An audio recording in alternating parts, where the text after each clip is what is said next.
Hey guys, welcome back to the channel. आज solve करेंगे JNU का 2019 का पेपर। तो इस पेपर में टोटल 80 क्वेश्चन थे। 60 क्वेश्चन जो थे 1 मार्क के थे और बाकी बचे 20 क्वेश्चन। 20 क्वेश्चन जो थे वे करीब दो दो मार्क्स के थे। टोटल हो गए उनके 40 मार्क्स। तो 60 मार्क्स प्लस 40 मार्क्स इस तरह से। और 20 क्वेश्चन कोई ज़्यादा खास नहीं थे, ऐसे ही बस उनको कुछ क्वेश्चन पर 2 मार्क्स कर दिया, ऐसे ही कुछ भी जैसा उनका मन करा। ठीक है, तो स्टार्ट करते हैं। पहले 1 मार्क के साथ स्टार्ट करते हैं इसको। Which of the following is not true with respect to interval scale? Interval scale में क्या true नहीं है? Form of measurement in which each observation is allocated a precise numerical value. बिल्कुल हर एक नंबर किसी भी ऑब्जर्वेशन को एक फिक्स न्यूमेरिकल वैल्यू आप दे सकते हो, उसको मेजर कर सकते हो, कैलकुलेट कर सकते हो। That is 2 1 and 2 and 3 are correct. पता नहीं 1 2 एंड 3 करेक्ट क्यों लिखा हुआ, आई डोंट नो। पता नहीं, यहाँ गलती से मिसप्रिंट लग रहा है मुझे कि पता नहीं क्यों लिखा हुआ है ऐसे। मे बी इसका पार्ट हो ये सेंटेंस का, बट पहला वाला सेंटेंस एकदम सही है। It has a property that the distance between the categories are defined in terms of fixed and equal units. बिल्कुल, जो उनके बीच का डिस्टेंस है फिक्स होता है, बिल्कुल सही है। The concept of ratio is meaningless. Of course interval scale के ऊपर जो रेशो का कॉन्सेप्ट मीनिंगलेस होता है, you can not compare the number. So ये भी सही है।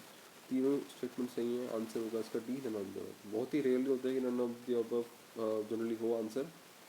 ऑल ऑफ द अबव तो कई बार होता है, लेकिन नन ऑफ द अबव बहुत कम होता है। पर मुझे लग रहा है कि डी होगा। So I think it is D.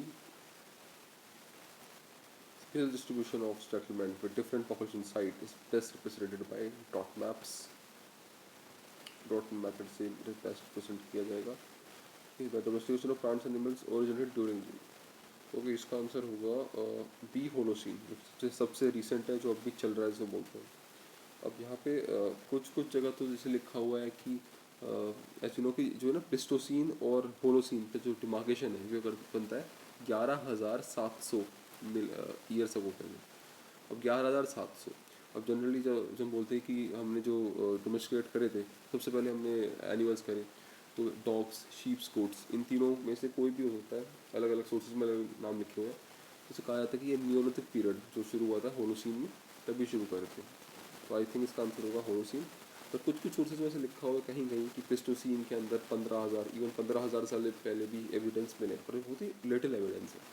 Main जो हमने कई बार पढ़ा है, होलोसीन के शुरुआत में हुआ है। ऐसा Holocene is the answer. Using any map projection, there will always be some distortion. Distortion क्यों होगा कि map is correct, map has to depict curved surface, तो 3D को 2D में दिखाना पड़ेगा, इसलिए थोड़े डिस्टॉर्शन तो आएंगे। Is correct. ठीक है, बाकी सारे नहीं है। ठीक है, is correct. Biotic components the environment interact with. Okay, the interact with the biotic and abiotic components, दोनों के साथ इंटरेक्ट करेंगे, तो फिर C is right. Which of the following defines the concept of culture? Okay, culture को define क्या करता है? Activity which enables humans to transform nature, बिल्कुल सही है। इन एक्टिविटी से हम ट्रांसफॉर्म करते हैं नेचर को। ठीक है, डी वाले को छोड़ते हैं, सी वाले को देखो। Active force in social reproduction. अब सोशल रिप्रोडक्शन क्या होता है कि जैसे लाइक नेचुरल रिप्रोडक्शन जो करते हैं ह्यूमंस, सोशल रिप्रोडक्शन मतलब होता है अपने कल्चर, अपनी सोसाइटी के जो वैल्यूज ट्रेडिशंस हैं उनको रिप्रोड्यूस करना, यानी अपना फैलाना।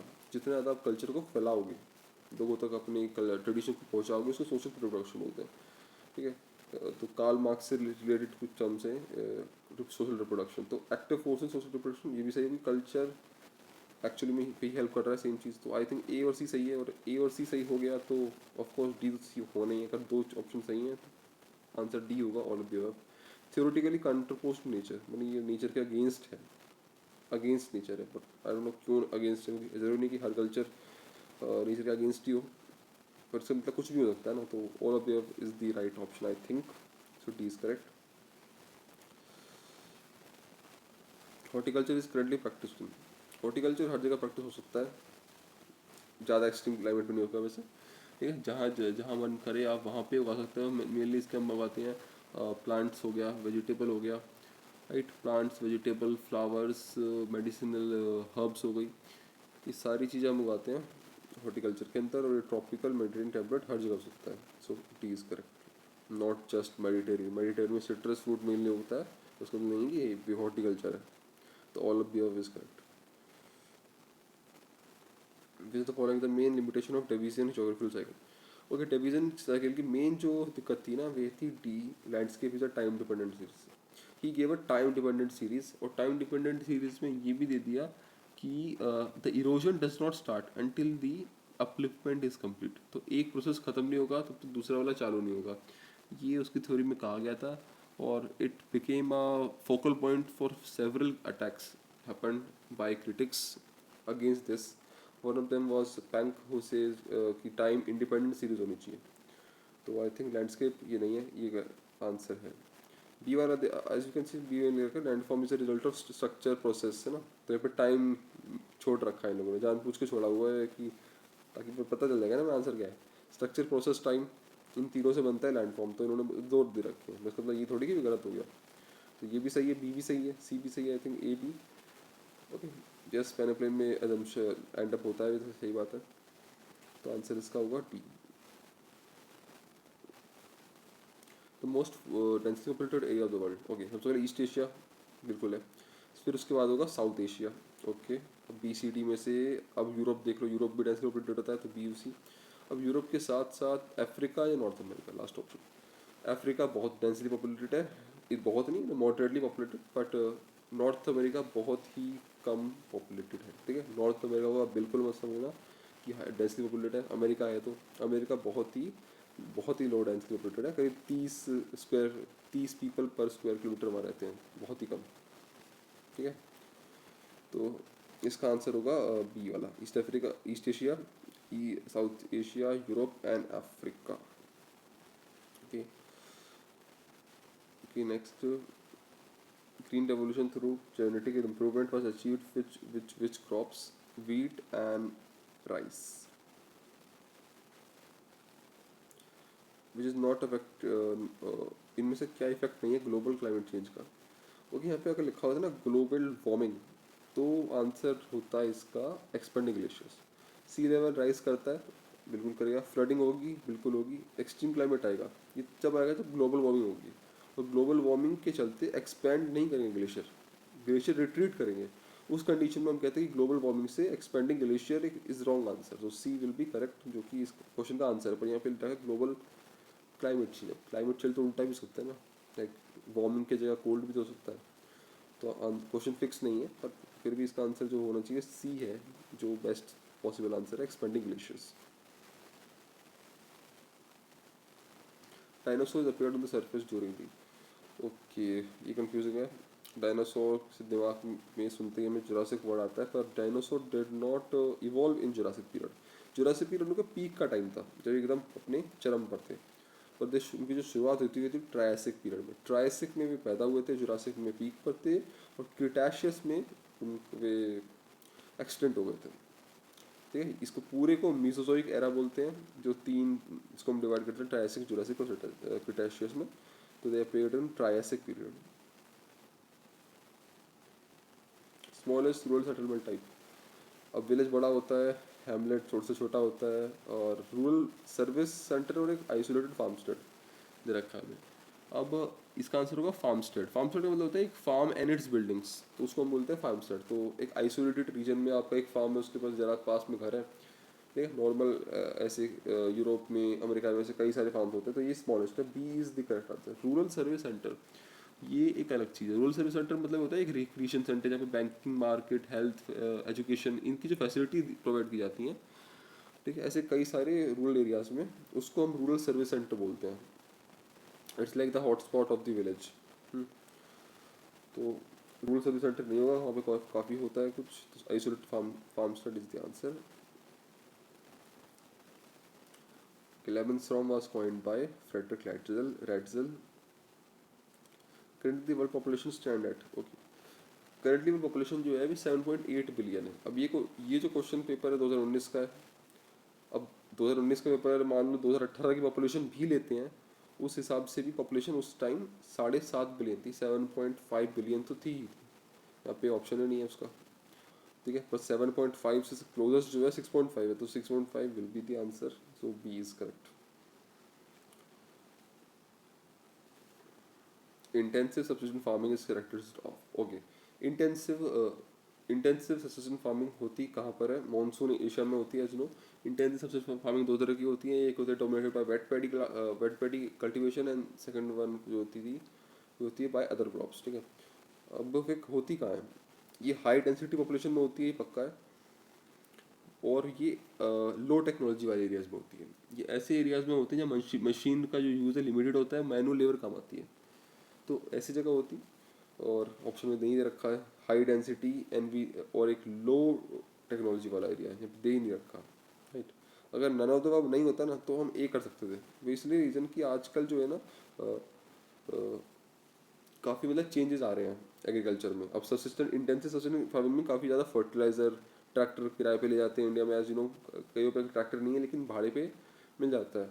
तो इसका जो मैकेनाइजेशन है वो शुरू हो चुका है और फार्मर थोड़े थोड़े उनकी हालत सुधर रही है। तो वी कैन से कि हाँ टेक्नोलॉजी आने लगी है इवन इन इंटेंसिव सब्सिस्टेंट फार्मिंग। उस टाइम कंडीशन में ए सही होता है, लेकिन क्योंकि डी दे रखा है देयर इज स्टिल चांस कि हाई डेंसिटी लो टेक्नोलॉजी हो सकता है। आई फील कि D is the answer not the above, not a. अगर नन ऑफ द अब नहीं होता तो ये होता, right. So D is correct. Population projections are, population projection होती हैं they are based on assumption for the future using current data को यूज करके फ्यूचर की अजम्पशन लगाते हैं, तो बी इज करेक्ट। ये लिखा है सूटेबल एज एक्चुअल, एक्चुअल नहीं होते बिल्कुल, उसको सूटेबल नहीं, they can not be use the actual productions use for accessing crude death and birth rate. No, ये चीज़ एक्सेस नहीं कर सकते हम, सिर्फ पॉपुलेशन एक्सेस कर सकते हैं। कितना, इतना डिटेल में हम उसको नहीं एक्सेस कर सकते। Use only for country data annual census, no, वे किसी भी कंट्री के लिए यूज हो सकते हैं। पॉपुलर प्रोडिक्शंस हमें आपको बस प्रोडिक्ट कर रहा है, उसके सेंसस की जरूरत नहीं है पड़ेगी। So based on assumption for future using current data, B is correct. Non ecumene areas, ये भी एरियाज होते हैं यहाँ पे लोग कम रहते हैं, कम क्या बिल्कुल ही नहीं रहते, ऑलमोस्ट बहुत ही कम लोग रहते हैं, रहने वाला कंडीशन इसी नहीं है। और ये कंडीशन मिलती है हमें, जो बेस्ट है डी हाई माउंटेन रिजेस और हिमालयस। सी में तो लोग ऑफकोर्स रहेंगे, काफ़ी अच्छा एरिया है। टेम्परेट एरियाज में लोग रहते हैं। ट्रॉपिकल एरियाज में अगर फॉरेस्ट इक्वेटोरियल फॉरेस्ट रखा होता है तब हम कहते हैं कि हाँ that is non ecumene areas, उसमें भी ट्रैवल रह लेते हैं, पर क्योंकि फिक्स नहीं है। तो ट्रॉपिकल एरिया में तो बहुत बड़ा एरिया होता है ना, इट्स अ रफ एस्टिमेट का पूरा एरिया हो सकता है tropical. So D high mountain ranges of Himalayas is correct. सबसे ऊपर की रेंजेस में वहाँ कोई भी नहीं रहता। For working out population growth we require birth date in migration out migration, ये सब कुछ चाहिए, जितना ज़्यादा मिल जाए उतना अच्छा। So B is correct. Okay, a stream that flows parallel to the major stream for a long distance before joining it. Okay, एक स्ट्रीम होती है अपनी, जो उसकी जो उसकी मेन स्ट्रीम है उसमें मिलने से पहले उसकी पैरेलल चलती रहती है और बाद में उसको ज्वाइन करती है। So it moves parallel, it flows parallel for a considerable distance and then join it. ऐसी ट्रिब्यूटरी को हम बोलते हैं याजू रिवर। याजू रिवर का जो नाम पड़ा है एक्चुअली पड़ा है सेम ऐसे एक्चुअली रिवर है जो मिसिसिपी रिवर की ट्रिब्यूटरी याजू रिवर, तो सेम यही हरकत करती है, काफ़ी लंबी देर तक उसकी पैरेलल चलती है और बाद में उसको ज्वाइन करती है। सो याजू रिवर, तो हम बोल सकते हैं कोई भी रिवर एक याजू रिवर है अगर वे ऐसा कैरेक्टरिस्टिक दिखाती है तो। Centre places are so named because they serve as nodal point for the distribution of goods and services to surrounding areas. C is correct। बाकी तो ऐसी जगह भरने के लिए दे रखे हैं बस। So C is correct। Chemical weathering is more pronounced in hot and humid climate.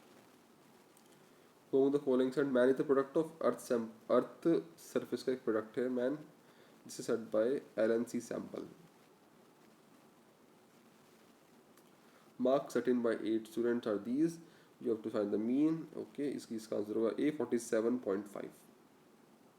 Countries institute input subsidy in agriculture, okay 2। तो एग्रीकल्चर में जो सरकार है इनपुट पे सब्सिडी क्यों देती है? ओके, इसका आंसर होगा अश्योर डोमेस्टिक प्रोड्यूसर पर रीजनेबल नेट रिटर्न। उनको एक सस्ता इनपुट मिलेगा तभी तो उनका जो आउटपुट है बढ़ेगा, तो इसलिए सरकार जानबूझ के देती है। तो A is correct answer. B रखा डिस्टॉर्ट करना चाहती है of patterns of economic production in consumption, नहीं उसका कोई शौक नहीं है कि वे डिस्टॉर्ट कर दे फालतू में। इम्पोज करना चाहती है import barriers, no. Provide taxes for the government, नहीं ऐसा नहीं है, इससे टैक्सेस थोड़ी होंगे, सब्सिडी देने से टैक्स थोड़ी बढ़ता है, ठीक है। कुछ ऑप्शन तो बिल्कुल ऐसे दे रखे होते हैं बिल्कुल ही फालतू। तो assure domestic producer of reasonable net return is correct A. Terra rosa is a typical soil of Mediterranean region. Terra soil बहुत ही रेड कलर की सॉइल होती है। टेरा रोजा मतलब earth, rosa means rose colour की, red colour की, terra रोजा।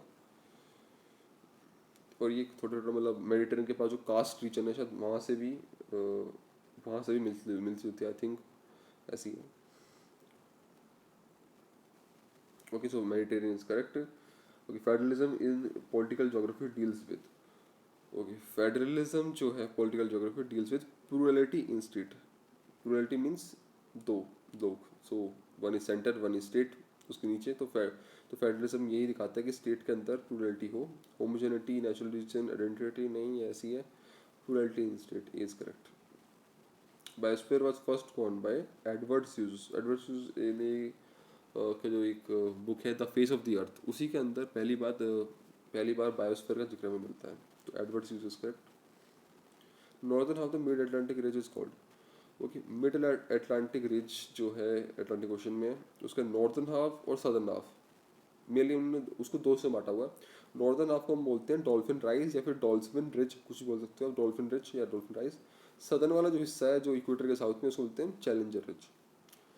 बाकी जो पार्ट है जैसे रखा है टेलीग्राफ प्लेटू, टेलीग्राफ प्लेटू उसी डॉल्फिन राइज के ऊपर का छोटा सा हिस्सा है, मतलब नॉट दैट छोटा बट उसके कंपैरेटिवली, जो कि ग्रीनलैंड आइसलैंड के बीच में एक प्लेट्यू रीजन पड़ता है, काफ़ी मोटा सा। टेलीग्राफ प्लेट्यू इसलिए नाम है क्योंकि यहाँ पे पहली बार टेलीग्राफ की लाइन बिछाई गई थी, तो टेलीग्राफ प्लेट्यू रख दिया उसका नाम। वेल्विस रिज जो है वे नामीबिया, साउथ अफ्रीका के ऊपर जो नामीबिया कंट्री है उसके आसपास की जो रिज है उसके वेल्विस रिज बोलते हैं। एक और रिज का नाम सुनोगा Wyville Thomson ridge. Wyville Thomson ridge Scotland Iceland के पास है, स्कॉटलैंड आइसलैंड के पास। तो ये इसकी एक्सटेंशन है बस, और कुछ नहीं है उसका कुछ, मतलब जितनी भी अटलांटिक रिजेज हैं जो माइनर रिजेज हैं, ठीक है। मेन रिज तो यही है, डॉल्फिन और challenger. Okay the Coriolis effect is the result of.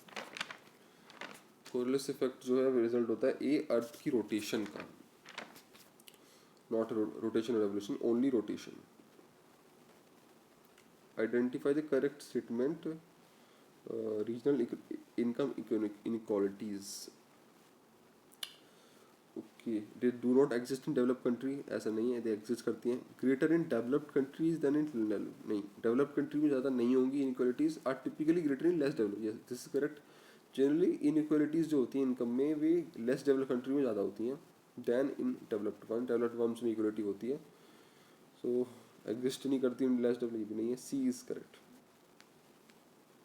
Differential heating and cooling of outer और लोअर, आउटर और इनर रॉक्स के जो डिफरेंशियल हीटिंग कूलिंग है उससे एक्सफोलिएशन होता है। पीटर हैगट के अनुसार which the following is analysis of. Correct order बताना है होता है analysis of nodal regional system. तो नोडल रीजनल सिस्टम को क्लासिफाई करने के लिए पीटर हैगट ने 6 स्टेजेस बताई हैं, 6 stages in this nodal regional system. इसके अकॉर्डिंगली हमें पहली 4 स्टेजेस दे रखी हैं, उन 4 को हम लाइन से लगाना है, ठीक है। इसका करेक्ट आंसर होगा इंट्रैक्शन, नेटवर्क्स, नोड्स और हायरार्कीज, ठीक है। मे बी आपको लगे कि नोडल लिख रहा, ऊपर लिख रखा है नोडल रीजन सिस्टम, तो नोडल से शुरू होगा, पर ऐसा नहीं है, नोड से शुरू नहीं होगा, आंसर होगा उसका ए। तो इसको आप याद भी कर सकते हो पहले ऐसे कि इंट्रैक्शन अलग अलग जगह है, उसके बीच में मतलब अलग अलग मान लो स्पेस है, उस अलग अलग जगह के बीच में इंट्रैक्शन हो रहा है, लोग मूव कर रहे हैं, इंट्रैक्ट हो रहा है। इंट्रैक्शन से बनता है नेटवर्क, नेटवर्क बन रहे हैं, लोगों को पता चल रहा है कि हाँ ये जगह है। नेटवर्क बनने से बीच में बनेंगे नोड्स, कुछ प्लेसेस होंगी जो सेंट्रली इंपॉर्टेंट हो जाएंगी तो वे नोड्स बन जाएंगी और बाकी की जगह उनको कनेक्ट कर देंगी। नोड्स बनने के बाद बनेंगी हायरार्कीज, कुछ बड़ी नोड्स होंगी कुछ छोटी नोड्स होंगी, तो हायरार्कीज बनेगी। हायरार्कीज बनने के बाद दो और चीज़ बनती है, एक होती है सर्फेसेस, अलग अलग सर्फेसेस बनेंगी, ठीक है। सरफेस बनने के बाद लास्ट होगा डिफ्यूजन। डिफ्यूजन मीन्स जहाँ से डेवलपमेंट हो गया है तो वे लेस डेवलप्ड एरियाज में होगा और वे फैलता जाएगा। तो diffusion is the last stage. Surface and diffusions ये 5वां छठा है, तो ये 6 स्टेजेस बताई हैं पीटर हैगट ने, is correct. The following corals are susceptible to. हर बार हम सुनते हैं, बहुत बार सुना होगा आपने, corals are susceptible to bleaching. Coral bleaching का मतलब उनका जो कलर हट जाता है ड्यू टू इंटेंस केमिकल से, ये काफ़ी ओशन टेम्परेचर हाई होने की वजह से होता है, इसलिए ब्लीचिंग इज करेक्ट, ठीक है। बाकी लिखा है exposure to fresh water, yes fresh water के लिए थोड़ा सा होता है कि उससे कोरल्स पैदा होना कम हो जाती हैं, वहाँ पे कोरल्स इतना होते नहीं है। ऑस्मोटिक शॉक, ऑस्मोटिक शॉक का मतलब होता है कि एक sudden change in the solute concentration of their cell, जो होता है सेल के अंदर जो कॉन्सेंट्रेशन है उसके मतलब कुछ होता है, कुछ बायोलॉजी वाली टर्म है ऑस्मोटिक शॉक में भी। हाँ ये भी होता हो। वाटर टर्बिडिटी का मतलब है कि वाटर काफ़ी ओपेक हो जाता है, जब जब बहुत ज़्यादा उसमें सॉलिड हो जाते हैं ना, तो फिर उससे क्या होता है कि लाइट पेनिट्रेशन नहीं हो पाती, तो फोटोसिंथेसिस हो नहीं पाएगी, तो यस कोरल्स इतना ज़्यादा अच्छे से ग्रो नहीं कर पाएंगी क्योंकि उनको लाइट तो चाहिए होती है। तो ये भी एक रीज़न हो सकता है। सारे रीज़न कोरल्स को इफेक्ट करते हैं, लेकिन लिखा हुआ है susceptible to. I think the most prominent thing जो उनको अफेक्ट करेगी, जो कर रही है, आई थिंक है bleaching, so bleaching is correct. Which one of the following is not associated with trade winds? Okay, trade winds blow from subtropical high pressure belt, बिल्कुल होता है। It's a warm dry wind, no it's not a warm dry wind, ये कोई local wind नहीं है जो हम कह दें कि वार्म ड्राई है, ठीक है। It's normal wind, it's not a warm dry wind. तो बाकी सारे करेक्ट हैं, तो B is not associated, B is correct. In describing the pattern and process of spatial different interaction, geographers are most concerned with. Okay, geographers are most concerned with A, accessibility and connectivity. ठीक है, generally ऐसे बहुत question आते हैं, इसमें लिखा रहता है कि स्पेशियल इंट्रैक्शन हो रहा है ना, तो उसके अंदर मतलब इंट्रैक्शन से रिलेटेड टर्म्स आती हैं। इंट्रैक्शन, लोकेशन, लोकेशन के बीच की distance, accessibility, connectivity, these all terms are related. ठीक है, जब भी क्वेश्चन आए तो ऐसे मतलब कर देना कुछ भी इनमें से। Accessibility, connectivity, location, distance, these are all related, ठीक है। बाकी लिखा हुआ है density, dispersion, diffusion of innovation, नहीं ये नहीं होगा। एक्सेसिबिलिटी, कनेक्टिविटी, ट्रांसपोर्ट, ज्योग्राफी में पढ़ रहा है, ये इंपॉर्टेंट टर्म्स होती हैं और स्पेशल इंट्रैक्शन में इनका एक बड़ा रोल रहता है, तो A is correct. Which one of the following is not correct? Carry capacity होती है द एरिया कैन सपोर्ट, बिल्कुल यही होती है कैरिंग कैपेसिटी। ये बी है। Over crowding is a reflection of population per unit area. Okay, over crowding is a reflection of population per unit area, बिल्कुल सही है। ओवर क्राउडिंग ही यही होती है, कितनी पॉपुलेशन कितने एरिया में। Over population is a value judgement. Okay, underpopulation occurs when country has less number of people to resources.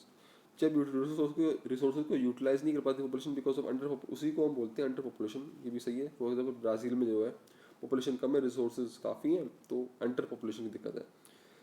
अब जो सी है, I think C is not correct. Over population is a value judgement. Over population value judgement नहीं होता है। Over population जो है वे एक fix objective thing है, जो हम बोलते हैं ना कि ये इतना पॉपुलेशन इतना area, we fix something. Over crowding एक वैल्यू जजमेंट है। इंटरनेट पे कहीं मैंने पढ़ा है कि ओवर क्राउडिंग एक तरह का नॉर्मेटिव जजमेंट है, ये ऑब्जेक्टिव नहीं है, नॉर्मेटिव जजमेंट है। तो ओवर क्राउडिंग जो होना है, ये टर्म एक वैल्यू जजमेंट है। ओवर पॉपुलेशन ओवर जजमेंट नहीं है। तो सी आई थिंक, और बी तो सही है बिल्कुल, ये भी इसी चीज़ से नापा जाता है, तो C is not correct. Gerrymandering is related to manipulating the boundaries of electoral district to favor one party on candidate. ये बहुत बार क्वेश्चन आता है। Gerrymandering is correct. Which one of the following belts, horse latitudes, are associated with subtropical high pressure belt? Whom of the following the author of Ardkunde जो भी है, Carl Ritter, the amount of energy from one tropic level to another in an ecosystem. Okay, यहाँ पे दो option रखे हैं, increases steadily. अब जब ऐसा कोई ऑप्शन आता है ना उसमें इंक्रीजेज स्टडीली कुछ भी, तो ये बस जगह भरने के लिए है, ये गलत ही है। और अगर इंक्रीजेज ये वाला गलत है तो ऊपर वाला इंक्रीजेज भी गलत होगा। रिमेन कांस्टेंट तो बहुत ही कम होता है, अगर कांस्टेंट ही रहना है तो पूछ ही क्यों रहे हो, राइट। तो ये भी नहीं है, डिक्रीजेज ही होगा। ऐसा क्वेश्चन आसान नहीं है, डिक्रीज ही होगा ना। जब एनर्जी है एक टॉपिक लेवल दूसरी जाती है तो फिर 10 टाइम डिक्रीज हो जाती है। A is correct. Lines joining points of equal depth is called isobath.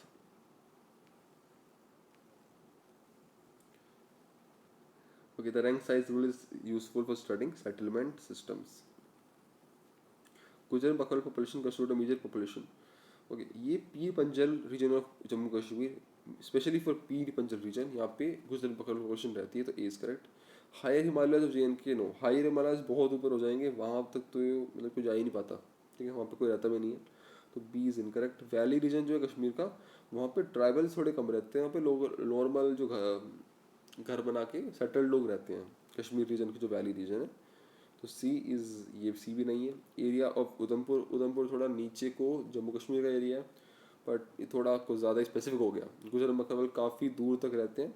I think पीर पंजल एक स्पेशल रेंज है, इस पे मूव करते रहते हैं अप एंड डाउन, जो जो थोड़े मूव करने वाले होते हैं। कुछ लोग सेडेंटरी भी होते हैं, but Pir Panjal is correct. Theory concept is suggesting the continent of America and Africa was once joined. This was given in continental drift theory. Which of the following capture the concept of territory? Okay, the legal concept of sovereignty, the concept of bounded space as a spatial concept of space. अब मुझे लग रहा है कि इसका answer होगा A, the legal concept of sovereignty. Territory जो है एक लीगल कॉन्सेप्ट है सोवरेनिटी का। सोवरेनिटी मीन्स फिर रूल ओवर वन सेल्फ, तो टेरिटरी भी होती है, ए इज करेक्ट। बाकी जो है तो concept of bounded social space, social space हो गया या स्पेशल कॉन्सेप्ट ऑफ प्लेस, ये थोड़ा वैसी है, इसका कनेक्शन कोई टेरिटरी से थोड़ी है। आई डोंट थिंक कि बी और सी है, और बी और सी नहीं है तो डी भी नहीं हो सकता, तो A is correct. Main contribution of Al Idrisi was in the field of cartography. Al Idrisi का वर्ल्ड मैप बहुत फेमस है। Cartography is the main thing. Translation of Greek and Sanskrit, देखो ट्रांसलेशन चाहे करा भी है तो कोई बहुत बड़ी चीज़ नहीं है। ट्रांसलेशन इतनी बड़ी चीज़ नहीं है कि बहुत अच्छा कंट्रीब्यूशन है। It is good thing but it can not be said the main thing. Al Idrisi का नाम सिर्फ कार्टोग्राफी से लिंक किया जाता है। ओके, अल इदरीसी इतना फेमस है कार्टोग्राफी के लिए दैट एक सॉफ्टवेयर भी है अल इदरीसी के नाम पर, जिसको अब इसका नाम चेंज कर दिया गया। वैसे एक सॉफ्टवेयर है टरसेट, जो कि जीआईएस और रिमोट सेंसिंग में काम आता है। Tercet software named after Al Idrisi. So cartography is correct.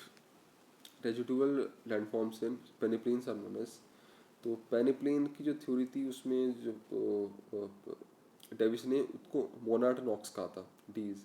Inselberg नहीं कहा था, इंसेलबर्ग उसकी तरह दिखते जरूर हैं लेकिन monadnocks is correct. Disaster management act 2005 में पास हुआ था, यस 2005 में। Kuroshio is a warm water current which runs from it from Philippines Japan. Philippines से ताइवान होते हुए जापान जाता है। कुरोशियो करंट को ब्लैक करंट बोलते हैं because of its black, bluish blackish, काफ़ी पानी होता है इसका, इसलिए ब्लैक करंट। नॉट दैट किशमिश बट ब्लैक करंट, रियली का black currant. Physical quantity of life index, ये इंडेक्स जो है किस पे बेस नहीं है, तो हाउसिंग क्वालिटी बेस नहीं है, ए इज करेक्ट।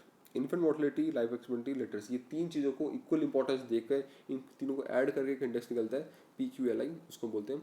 ये one of the first earliest measures था जैसे कि हम अटैम्प्ट कर सकते थे टू मेजर दिस थिंग, अपनी लाइफ क्वालिटी। जब GNP से लोग थोड़े असंतुष्ट थे कि नहीं ग्लो जो ग्रॉस नेशनल प्रोडक्ट बहुत इसको यूज़ कर लिया, दे वर डिससेटिस्फाइड बिकॉज ये एक फॉल्स पिक्चर देता है डेवलपमेंट की, तो people started using physical quality of life index. अब इसका वैसे कोई रिपोर्ट नहीं आती है, कोई इसे यूज़ नहीं करता क्योंकि पुराना हो चुका है। इसमें दो इंडेक्स तो लाइफ के ऊपर ही है, लाइफ एक्सपेक्टेंसी और इंडेक्स इन्फेंट मोर्टलिटी, एक ही है लिटरेसी। उसके बाद में अब HDI यूज़ करते हैं।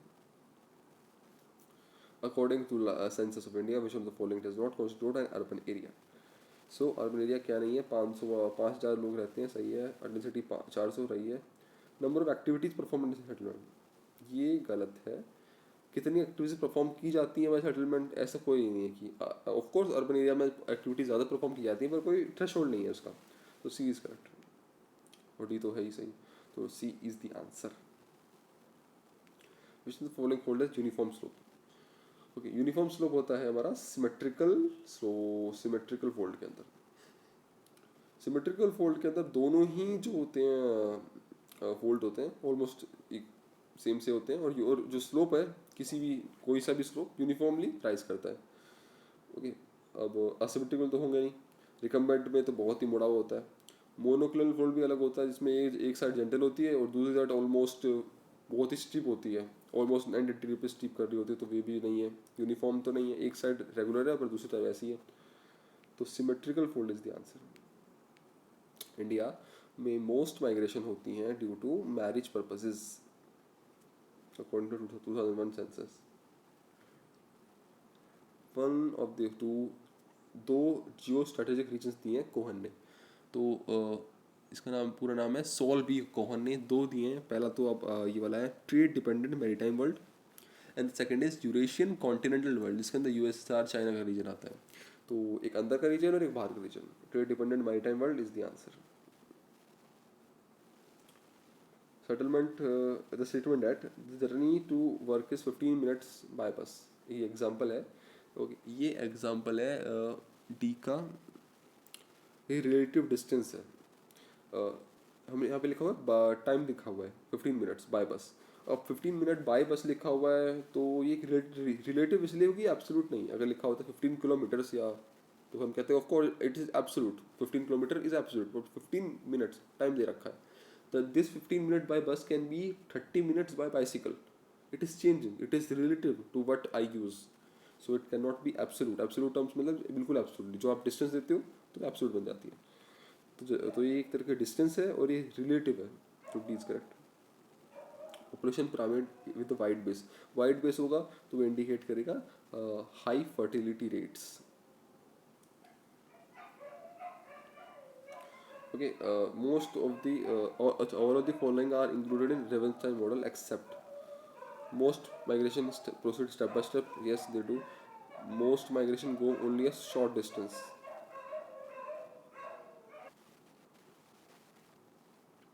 ओके, ये वाला भी करेक्ट है। Most migration is urban to rural. Okay, ये थोड़ा गलत हो गया। मोस्ट माइग्रेशन अडल्ट, ये भी सही है। ओके, तो मोस्ट माइग्रेशन जो होती है वह रूरल टू अर्बन होती है, as indicated in registered law of migration. उस समय ऐसे ही होता था और आज भी ऐसे ही होता है generally. So most migration is urban to rural, ये वाला ऑप्शन गलत हो जाएगा। So C is correct. Kirkuk एक इंपॉर्टेंट ऑयल फील्ड है in the city of Iraq, so A is correct. Location of sugar industry shifting from north to south. North to south जा रही है इंडस्ट्रीज यूपी से महाराष्ट्र की side, because Maharashtra Karnataka की side, Tamil Nadu की side, because of high yield and high sugar content in the sugarcane. ठीक है, तो इनका जो लॉन्गर क्रशिंग सीजन होता है, देखो ज़्यादा सुक्रोज कंटेंट होता है, इस वजह से जनरली कोऑपरेटिव्स काफ़ी सारी हैं, अच्छी हैं। सिस्टम थोड़ा सा अच्छा है साउथ में, इसलिए मूवमेंट हो रही है कि यहाँ से इंडस्ट्री थोड़ा हटा के यहाँ करी जाए। वैसे भी यहाँ पे जो नॉर्थ एरियाज में है ये सब ट्रॉपिकल एरिया है, तो इतना अच्छा गन्ना उग नहीं पाएगा। तो let's shift that from to tropical area, that's what they think.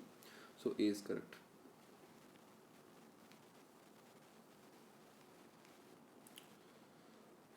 Okay, so at set the 60 question ये हो गए। अब टू मार्कर वाले क्वेश्चन है, कुछ खास नहीं क्वेश्चन में, सेम ही क्वेश्चन है, बस नंबर 2 मार्क्स के हर क्वेश्चन का के जो मार्क है वो 2 मार्क्स है। विच one of the following statement is not true about population census. Okay, complete enumeration.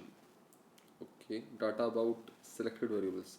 Data population census में डाटा सेलेक्टेड वेरिएबल्स पे होता है, सेलेक्टेड पे ही होता है, कुछ कुछ वेरिएबल्स दे रखे होते हैं, उसको हम टिक करना होता है।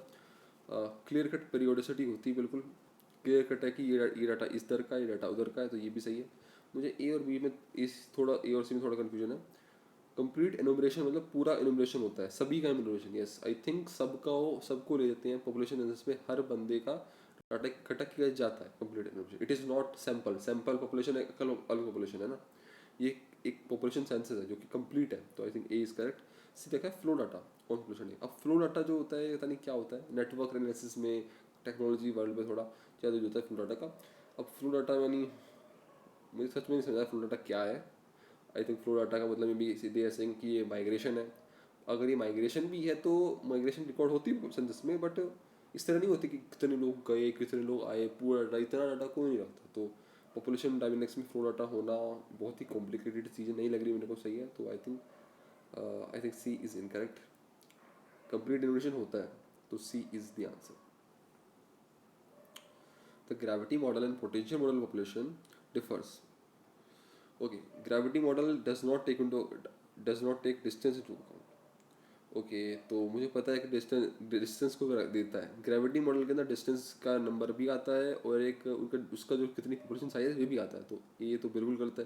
Potential model makes no provision for size of places by gravity models. Okay, one thing I mean to say कि ये जो पोटेंशियल मॉडल शायद आपने कभी सुना ना हो, ग्रेविटी मॉडल में मेनली सुना है, इसके हम देखते हैं कि जो डिस्टेंस बिटवीन टू प्लेसेस उनका साइज और उनके साइज के बेसिस पे हम माइग्रेशन देखते हैं, जो राइली ने मॉडल दिया था। इसके अलावा एक पोटेंशियल मॉडल है और एक रिटेल मॉडल है। ये कोई 3 मॉडल काफ़ी फेमस है। पोटेंशियल मॉडल में जो है इसके अंदर यही सेम चीज़ होती है, उसी के अंदर इसके अंदर भी ग्रेविटी मॉडल की तरह बीच में एक डिस्टेंस होती है और डिस्टेंस की यस कैलकुलेशन होती है और साइज सेटलमेंट का भी होता है। तो यहाँ पे लिखा potential model no provision file, ऐसा बिल्कुल नहीं है। पोटेंशियल मॉडल के अंदर भी साइज का होता है। तो potential model account for interactions between many places by gravity model, ये वाला एकदम सही है। डी वाला दे डू नॉट डिफर, नहीं भैया डिफर तो करते हैं, तभी तो आप पूछ रहे हो। ठीक है, तो I think C is correct. Gravity model में सिर्फ 2 प्लेसेस होती हैं, पोटेंशियल मॉडल में कई सारी प्लेसेस होती हैं, एक बीच की प्लेसेस, उसके अराउंड कई सारी प्लेसेस के बीच में हम इंट्रैक्शन देख सकते हैं। ठीक है, तो यही एक डिफरेंस है ग्रेविटी और पोटेंशियल में, बाकी सब सेम है इनके बीच का। सी इज करेक्ट। इंडिया की डेमोक्रेटिक ट्रांजिशन में कौन सा सेंसस पीरियड स्टडी ग्रोथ का है? ओके, स्टडी ग्रोथ का पीरियड है। ओके, पहला वाला जो है ये तो थोड़ा काफ़ी स्टेगनेंट ग्रोथ ना, स्टेशनरी ग्रोथ का है। 21 से 51 ये वाला स्टडी ग्रोथ है, 20 करेक्ट। 51 से 81 पॉपुलेशन एक्सप्लोजन हो जाता है, 81 से 2001 ये थोड़ा फास्ट ग्रोइंग पॉपुलेशन है, but it is showing signs of slowing down, so 20 correct. Sky looks blue because of selective scattering of radiation by atmosphere. ठीक है, तो सेलेक्टिव स्कैटरिंग होती है of the bluer light, that B D is correct. Site of settlement refers to, site of settlement क्या होता है? Okay, अब site of settlement होता है किसी भी सेटलमेंट में 2 चीज़ें इंपॉर्टेंट है, एक होती है साइट, एक होती है सिचुएशन। साइट क्या होती है? The actual land at the settlement is built upon, we call it site. और सिचुएशन क्या होती है? सेट इट्स पोजीशन, यानी द सेटलमेंट की जो पोजीशन है in relation to the surrounding area, उसको बोलते हैं सेटलमेंट। तो सेटलमेंट जो है वे रिलेटेड है, लेकिन जो साइट है वे एब्सोल्यूट है। एब्सोल्यूट है D, absolute location of settlement is the site of a settlement. तो साइट ऑफ सेटलमेंट होगा और एब्सोल्यूट लोकेशन ऑफ सेटलमेंट। ठीक है, तो ये कॉन्सेप्ट दिया हुआ है साइट और सिचुएशन का। बाकी सारे ऑप्शन फालतू के हैं, ए भी नहीं है इसका आंसर, ना बी है ना सी है, तो absolute D is correct. Okay, which the following do not result in variable rates of population growth during the 21वीं सेंचुरी में? Okay, differential rates of fertility decline. Okay, इसमें नहीं, ये तो ऐसा नहीं है। इसमें लिखा होगा कोई सी चीज़ वेरिएबल नहीं है, किसने जो है डिफरेंस नहीं क्रिएट करे। यहाँ पे डिफरेंशियल रेट दे रखा है, इसने डिफरेंस क्रिएट करे हैं, सी वाले ने भी करे डिफरेंशियल रेट्स इन प्रोग्रेस। ठीक है, तो एवरी कंट्री इज उसका जो ट्रांजिशन है एक अलग रेट पे हो रहा है, it is creating a difference, it is variability create कर रहा है। तो ए और सी तो नहीं है। और redistribution demographic weight in different region of the world, अब रीडिस्ट्रीब्यूट हो रहा है। अब रीडिस्ट्रीब्यूशन ऑफ डेमोग्राफिक वेट हो रहा है, लोग इधर से उधर मूव कर रहे हैं। अब ये पॉजिटिव भी हो सकता है, नेगेटिव हो सकता है। ठीक है, एक क्राउडेड जगह से लोग अनक्राउडेड एरिया में जा रहे हैं। ठीक है, दे आर एक्चुअली उस गैप को कम कर रहे हैं, लेकिन ऐसे हो सकता है ना कि पॉजिटिव वे उल्टा जा रहे हो। तो आई थिंक बी भी नहीं होगा। पर लास्ट ऑप्शन देखा, rapid growth of elderly population. Elderly population की ग्रोथ बहुत तेजी से हुई है, और यही आंसर है। यहाँ पे लिखा हुआ है कि कौन सी चीज़ वर्ल्ड पॉपुलेशन ग्रोथ पर असर नहीं डालती। भैया अगर बूढ़े लोगों की पॉपुलेशन बढ़ रही है तो उससे वर्ल्ड पॉपुलेशन की ग्रोथ पर कोई असर नहीं पड़ेगा ना, क्योंकि बूढ़े लोग तो बूढ़े हैं already, they are not affecting the population growth. ठीक है, तो पॉपुलेशन का जो ग्रोथ रेट है वो एल्डरली पॉपुलेशन की ग्रोथ से कोई रिलेशन नहीं, तो डी इज करेक्ट। बाकी सब इफेक्ट करते हैं, D is right answer. Which of the following regarding the role of the woman is not correct? Okay, green revolution is discriminated to women as they are little say in agricultural decision making. Right, सही बात है। Women farmers are responsible 50% of the world's food production, ये भी correct है। बहुत ही ज़्यादा participation है women's का। Women farmers share equal rewards in with male counterpart, ये थोड़ा सस्पिशियस है। Women farmers work longer because they work longer for lower wages but they work longer, ये भी सही है। But C is not correct, उनको equal rewards नहीं मिलते than their male counterpart, उसी सेम टाइम के लिए उनको कम पे किया जाता है, तो C is the answer. Coefficient of correlation, इसको हम नापते हैं -1 से +1 तक, C is right. Okay, multiplier effect क्या होता है? मल्टीप्लायर इफेक्ट यहाँ पे लिखा कि it is based on cities fertility rate useful in large multiplier, it only increase it. Okay, multiplier effect, okay पहली बार ये होता क्या है?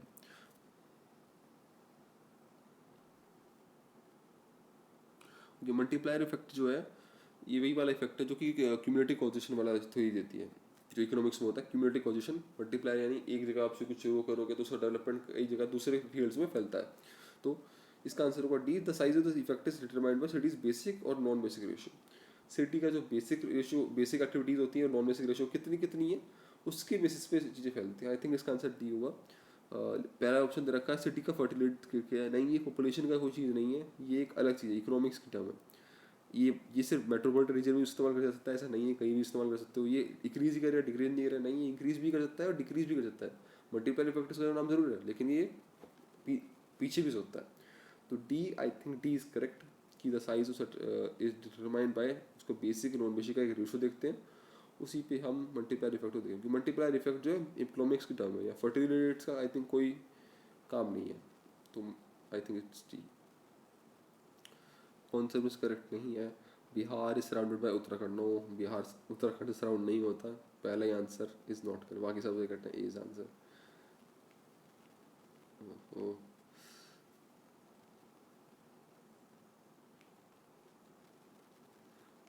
मैच दिस सैफरन जो कि कश्मीर वाले में मिलता है, Gangotri glacier is Uttarakhand. Atomic power Narora में बनती है, कोल जो है झरिया में है। तो 11 का आंसर होगा अपना E. Question the following is not correct with reference to urban system. Urban system जो कि दिया गया था, the term is introduced by BJL Berry, ये करेक्ट है बिल्कुल। ओके, ये इसकी जो ये same term set of interdependent urban places, ये नेट में मैंने भी देखा, ये बिल्कुल सही यही टर्म है इसकी। सेट ऑफ इंटरडिपेंडेंट प्लेसेस, ऐसी ऐसी अर्बन प्लेसेस बन जाती हैं जो एक दूसरे पे इंटरडिपेंडेंट होती हैं, उस पूरे सिस्टम को हम अर्बन सिस्टम बोलते हैं। यहाँ पे ए और डी में थोड़ा अब देखते हैं। अब ए वाला जो ऑप्शन है ना, ये मुझे पक्का लग रहा है कि आंसर है, क्योंकि जहाँ पे लिख रहा है doesn't follow the functional division of labour. Division of labour ये तो बिल्कुल मेन चीज़ है। शहरों का जब शुरू हुआ था मेसोपोटामिया से, वहीं से हमने डिवीजन ऑफ लेबर शुरू करा ताकि हमारा टाइम बचे, प्रोडक्शन बढ़े। तो division of labour is actually good thing जो हुई शुरू फॉर इंटू ट्रेड बढ़ाने, अपना प्रोडक्शन बढ़ाने के लिए। तो ये फॉलो नहीं करता, किसी भी अर्बन सिस्टम में डिवीजन ऑफ लेबर होगी होगी। Does not follow the functional division, I don't think ये ऐसा होगा। A set of urban centred regions, बिल्कुल आई थिंक अर्बन सेंटर में होता है, रीजन्स होते हैं, ये भी सही है। BCD and correct. It does not follow, and actually it follows this thing. So A is the answer. Coefficient of correlation between two variables is minus 0.8. Okay, तो coefficient जो correlation का है वो आया है 0.8. ओके, जब -0.8 का कोरिलेशन बन रहा है यहाँ पे, तो it's a strong correlation. B is correct, both variables are negatively correlated, तो बी इज द आंसर। ठीक है, तो ये आंसर है इसका B, -0.8। When the international monetary fund और वर्ल्ड बैंक ने इंट्रोड्यूस करी एक term PPP, purchasing power parity, 1993 में टर्म, तो रिलेटिव पावर इंपॉर्टेंस जो है थर्ड वर्ल्ड कंट्रीज जो इंपॉर्टेंस है वो क्या हुआ, एक्चुअली वो इंक्रीज हुई। परचेजिंग पावर पैरिटी जब ये जो होता है हमारा GDP के ऊपर लगती है। GDP एक होती है नॉमिनल, एक होती है GDP PPP वाली। PPP वाली जो GDP होती है उसमें हम जो परचेजिंग पावर है, यानी हम फॉर एग्जांपल इंडिया की GDP कम है, बट जो गुड्स हैं हमारे, जो सामान है सस्ते मिलते हैं। जब सस्ते सामान मिलता है तो वी डोंट केयर कि हमारी GDP कम है, हम उतनी ही चीज़ ले सकते हैं, ज़्यादा चीज़ अफोर्ड कर सकते हैं। तो ये अफोर्डेबिलिटी पे देती है, लोग रह सकते हैं वहाँ पे आसानी से, जितना आसानी से लोग रह सकते हैं। तो ऐसे गरीब कंट्रीज़ के लोग आराम से रह सकते हैं थोड़े लोअर डेवलप्ड इकोनॉमीज में। तो तो इससे उनकी जो इम्पोर्टेंस बढ़ी, उनकी जो GDP है उस GDP PPP वाले को बढ़ा दिया गया। ठीक है, तो नॉमिनल GDP अगर कम आती है तो GDP PPP of developing countries increased, so there importance also increased. वैसे तो सेट ऑफ कैपिटल लेटर्स है, कॉपन ने कौन कौन से यूज़ करे pragmatic classification. The answer is B, A, B, C, D, E, H। H is for highland. ठीक है, अब वैसे तो देखो WS भी यूज़ करें हैं, W is for desert climate, S for steppe. तो ऐसे तो भैया सारे ऑप्शन हो जाएंगे, ऐसे तो भैया F भी हो जाएगा, F भी यूज़ कराए हैं, EF जिस EF के अंदर। पर यहाँ पे तो सही ऑप्शन होना चाहिए B होना चाहिए। सबसे पहले जो अक्षर यूज़ करा है वो ये वाले, पहले A, B, C ये सारे सबसे पहले वर्ड है। WH, S ये बाद में यूज़ करें उसके, तो B इज़ करेक्ट। मुझे तो फॉलोइंग स्टेटमेंट है correct regarding Himachal Pradesh. Okay, तो it's the state produce hydro electricity, बिल्कुल प्रोड्यूस करता है, एक माउंटेनस एरिया है। Gender parity literacy rate is less compare, okay, gender parity, literacy rate का जो जेंडर पैरिटी है, जो डिफरेंस है, कम है बिल्कुल। जम्मू कश्मीर में थोड़ा literacy rate between male and female is more, the gap is more, यहाँ पे थोड़ा कम है। State has good potential for development of horticulture, yes बहुत है। State has rich mineral resources, now mineral resources इतने नहीं है, तो 1 2 and 3 are correct, A is right. Population threshold of central place, population threshold होती है the minimum population size required for a service, okay, minimum distance required for opening, ये नहीं होगा right. पर रेंज इसका बिल्कुल उल्टा होगा, मिनिमम यहाँ पे लिखा है मिनिमम पॉपुलेशन साइज, और रेंज होगा maximum distance people can travel, that is range, so C is correct. Okay, birth and death are described as crude, उनको हम क्रूड इसलिए बोलते हैं क्योंकि the total number of birth and death can never be calculated accurately, that is why we see they are crude, बहुत ही मुश्किल है उनको पता करना, ठीक है। They relate to changes without any regard to, no, ऐसा बिल्कुल नहीं है कि they relate to changes without, नहीं, एज और सेक्स कंपोजिशन को नापते हैं, बिल्कुल नापते हैं, ठीक है। Infant mortality rate is separated from, नहीं ये भी ऐसे रखा है। No world wide standard, standard क्या है, ये कोई बात हुई, स्टैंडर्ड तो है ही वर्ल्ड वाइड, क्या होता है एक बार राइट, ठीक है। तो ये सारे ही सही हैं, मतलब सारे ही गलत हैं, A is the correct answer, it can never be calculated accurately.